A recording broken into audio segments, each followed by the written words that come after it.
नमस्कार, मैं doctor RP Sonkar, associate professor मनोविज्ञान विभाग, वसंत कन्या महाविद्यालय, काशी हिंदू विश्वविद्यालय। एक बार फिर आप सभी सम्मानित अभिभावकों एवं प्रिय विद्यार्थियों का हार्दिक स्वागत एवं अभिनंदन करता हूं।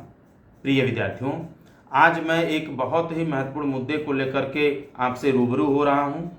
निश्चित रूप से मुझे आपसे बात करना चाहिए, क्योंकि इस चीज़ को लेकर के बहुत सारे पेरेंट्स, गार्जियन और बच्चे परेशान हैं।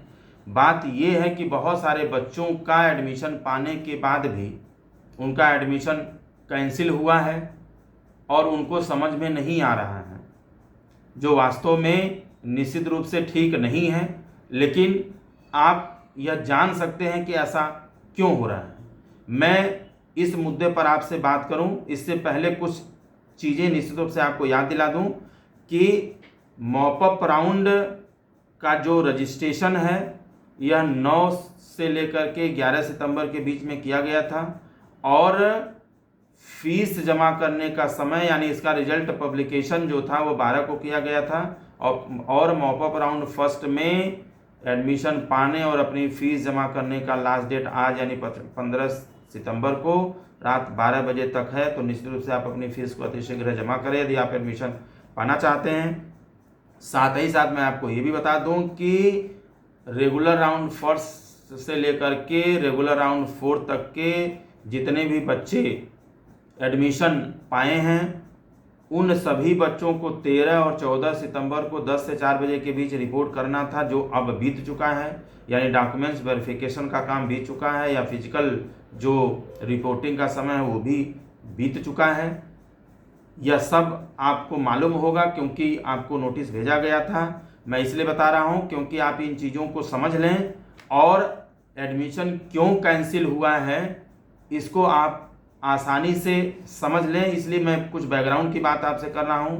साथ ही साथ मैं आपको ये भी बता दूं कि जिन जिन बच्चों का एडमिशन रेगुलर राउंड फर्स्ट से लेकर के 4th तक हुआ था उसमें अधिकतम बच्चों ने अपना एडमिशन फीस जमा करने के बाद अपग्रेडेशन पर छोड़ा था। यह बात सही है, मैं भी होता तो निश्चित रूप से मैं बेस्ट पाने की कोशिश करता। कोई भी बच्चा ये चाहेगा कि उसका बेस्ट प्रेफरेंस, उसका बेस्ट कॉलेज उसको मिले। तो एडमिशन जहाँ पर हमारा हुआ है हम उससे भी बेस्ट चाहेंगे। इसलिए हर बच्चे की यह निश्चित रूप से ख्वाहिश रही होगी कि वो अपग्रेडेशन पर अपनी सीट को छोड़ दे और अपग्रेड करके अपने बेस्ट की तरफ जाए। तो निश्चित रूप से बहुत सारे बच्चों ने किया था। लेकिन मैं आपको ये भी बता दूं कि अपग्रेडेशन का लास्ट चांस 5 से लेकर के 7 सितंबर तक दिया गया था।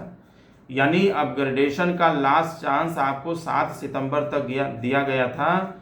यानी 7 सितंबर तक जो बच्चे अपग्रेड होना है वो हो जाएंगे और जिन जिन बच्चों ने अपग्रेडेशन का ऑप्शन ऑप्ट किया था उन लोगों के पास अपग्रेडेशन होने की कंडीशन में उनको एडमिशन अपडेट करने का जो ऑफर था वो बीएचयू की तरफ से गया था।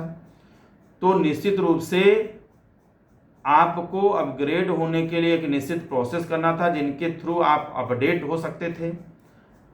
और यदि आप 7 सितंबर तक अपग्रेडेशन के इंस्ट्रक्शन के आधार पर प्रोसेस नहीं किया, इसका मतलब आपका अपग्रेडेशन प्रोसेस इनकम्प्लीट रह गया। यह बात मैं बता रहा हूं क्योंकि 7 सितंबर के बाद किसी भी तरह का अपग्रेडेशन नहीं होना था। 7 सितंबर आपको अच्छे से याद होगा अगर आपके पास अपग्रेडेशन की नोटिस गई होगी।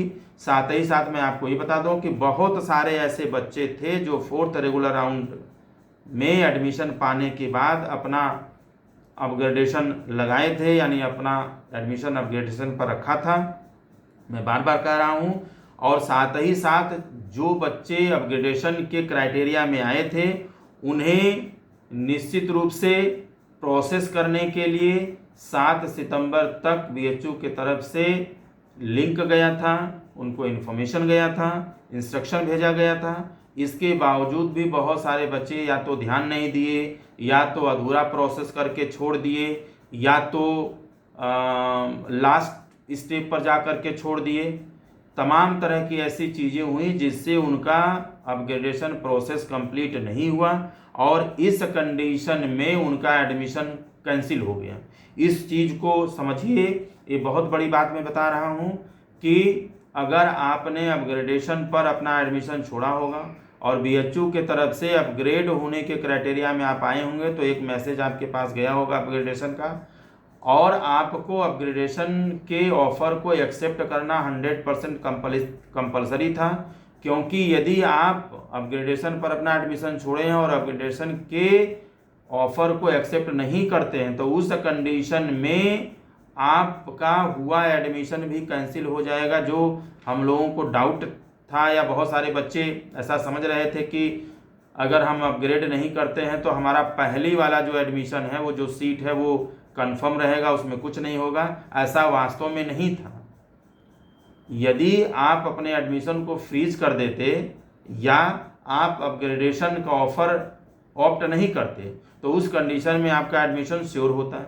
लेकिन अगर आप एडमिशन लेने के बाद अपग्रेडेशन को ओपन छोड़ रहे हैं, यानी अपग्रेडेशन का फ़ायदा लेना चाहते हैं, तो आपका अपग्रेडेशन यदि होता है, आप उस क्राइटेरिया में आते हैं, तो अपग्रेडेशन से आप खुश हैं या नहीं हैं, आपको अपग्रेडेशन करना ही करना है।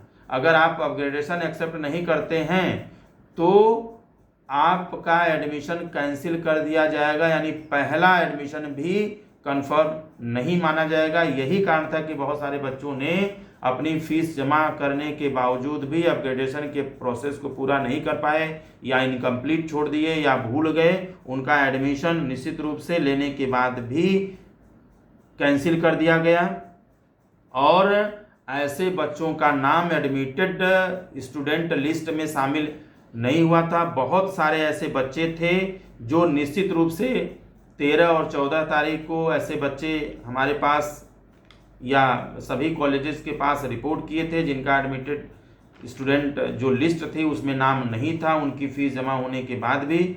हालांकि उनके पास कैंसलेशन का जो लेटेस्ट जो लेटर जारी किया गया था उनके पास नहीं था, इसलिए पता नहीं चल पा रहा था कि उनका वास्तव में फाइनल रूप से क्या हुआ। लेकिन कुछ बच्चों के पास जो लास्ट जो अपडेट लेकर के आए थे, जो लेटर जारी किया गया था, उसमें कैंसलेशन साफ साफ लिखा हुआ था। तो निश्चित रूप से मैं आपको ये बता रहा हूँ कि अगर ऐसा हुआ है तो क्यों हुआ है। साथ ही साथ यह बहुत दुखद है कि आपका एडमिशन होने के बाद भी, आपकी फ़ीस जमा होने के बाद भी आपने एक तरह से बीएचयू में एडमिशन हो गया तो कहीं ना कहीं आपकी तमाम तरह के ख्वाब और तमाम तरह की आपकी तमन्नाएं रही होंगी कि मेरा एडमिशन हो गया, और अचानक से पता चलता है कि आपका एडमिशन होने के बावजूद भी अपग्रेडेशन प्रोसेस को पूरा न करने के कारण एडमिशन कैंसिल हो गया। तो निश्चित रूप से यह बहुत दुखद बात है, अच्छा आपको नहीं लगा होगा। साथ ही साथ मैं आपको ये भी बता दूं कि एक चीज़ निश्चित रूप से आपको यहाँ ये भी समझना जरूरी है कि ये एडमिशन जो अपग्रेडेशन के प्रोसेस को इनकम्प्लीट छोड़ने पर या पूरा न करने पर या भूल जाने के बाद जो कैंसिल हुआ है, इसका साफ साफ मतलब ये है कि आपको किसी भी सीट को होल्ड करके नहीं रखना है, फंसा करके नहीं रखना है। आपको या तो इधर रहना है या तो इधर रहना है।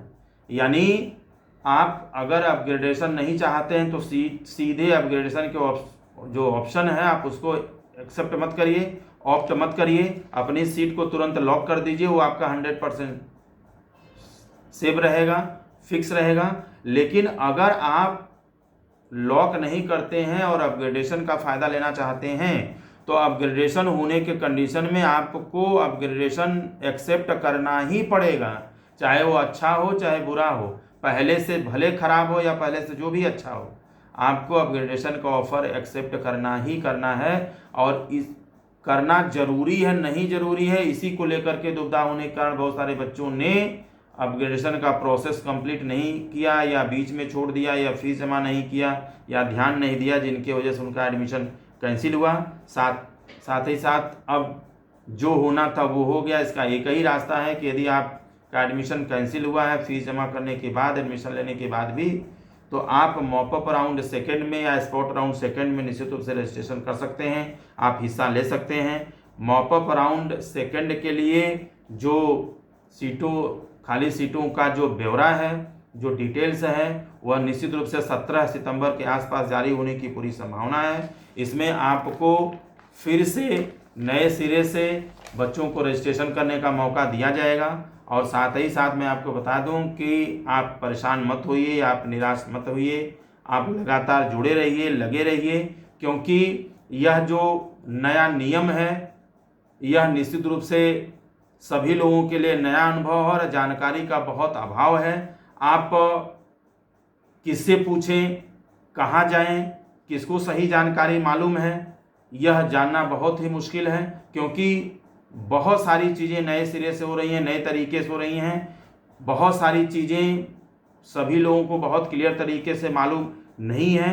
तो निश्चित रूप से आप सोच समझ करके डिसीजन लें, आप सोच समझ करके कोई भी प्रोसेस करें। न समझ में आ रहा है तो आप बात करें, आप कमेंट बॉक्स में लिखें, बीएचयू के ऑफिशियल वेबसाइट पर आप विजिट करें, बीएचयू के का जो इन्फॉर्मेशन बुलेटिन है आप उसको पढ़ें, और जो एडमिशन की प्रक्रिया से जुड़ा हुआ है आप निश्चित रूप से उससे बात करें, क्योंकि यही कुछ प्लेटफॉर्म है, यही कुछ तरीका है जहां पर आपको सही जानकारी मिल सकती है। मैं बार बार आप सभी से विनम्र निवेदन करूंगा कि आप घबराएं नहीं, आप धैर्य रखें, हौसला बनाए रखें। साथ ही साथ जब तक एडमिशन की प्रक्रिया हो रही है आप इससे जुड़े रहें, और मुझे पूरा विश्वास है कि आपका मेहनत और ऊपर वाले का आशीर्वाद हमेशा आपके साथ है, सब कुछ ठीक हो जाएगा। प्रिय विद्यार्थियों, ये कुछ महत्वपूर्ण चीज़ें थीं जो मुझे आपके साथ बात करना था। आप सभी लोग खुश रहें, अपना ख्याल रखें। आप सभी को एडमिशन की बहुत बहुत शुभकामनाएं।